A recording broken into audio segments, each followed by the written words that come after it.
Senserrich. He's joining us from New Haven in the United States, and he's the editor of Politikon, a Spanish online political magazine. Roger Senserrich, thanks for being with us here on TRT World. Now, let's just pick up then on what you think is the future for Catalan independence after this decision.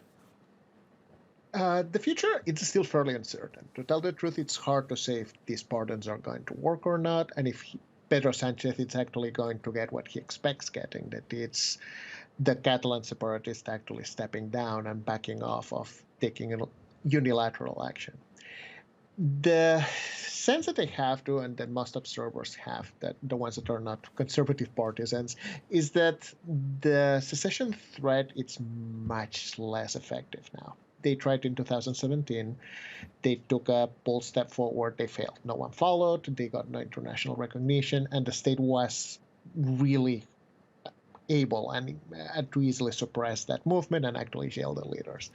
So my sense is that right now we are in this sort of political theater that Pedro Sanchez is giving a nod to separatists to actually back away slowly from the edge, so to say.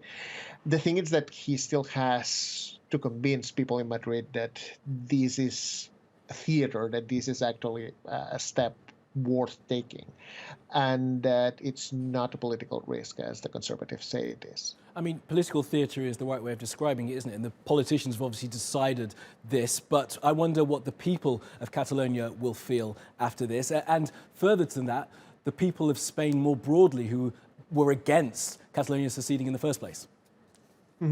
So the one thing about this conflict is that this is mostly conflict in Catalonia. It's not as much a conflict between Catalonia and Spain, but a conflict between Catalans. And the one step that they need to take, and the one step that pro-secession politicians need to understand, is that they need to agree not to divide the Catalan society. And politicians in Madrid also need to start behaving like this is not actually Catalonia against Spain, because pro-secession politicians are not Catalonia. They are a minority in Catalonia. So they actually need to ensure that the debate moves towards how we accommodate all voices within Catalonia instead of this conflict, like a small minority of Catalan politicians claim that they are Catalonian, they represent the whole thing, and they are pushing for independence that most of people within the region do not want. Well, let's think now about Pedro Sanchez, the Prime Minister. He said that this decision was reconciliation. It feels to me like a big political gamble. This could backfire in a number of ways. It's a huge risk. I mean, and it's hard to know if it's actually pay off. What Pedro Sanchez is doing right now is buying himself 2 more years in office, essentially. Catalan nationalist parties are going to support his budgets. They are going to ensure that the government stays in place until the next election cycle.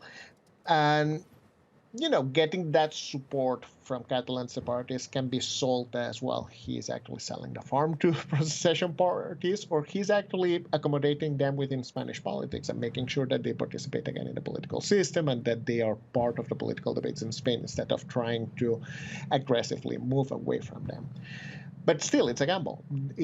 Most of the Spaniards outside Catalonia have this really reluctance to actually talk about Catalan nationalists and how they actually have the power to condition what, or to this oversized influence in the central government. So it's going to be a really risky move. It could dramatically backfire if separatists actually do not follow through and do not actually step back.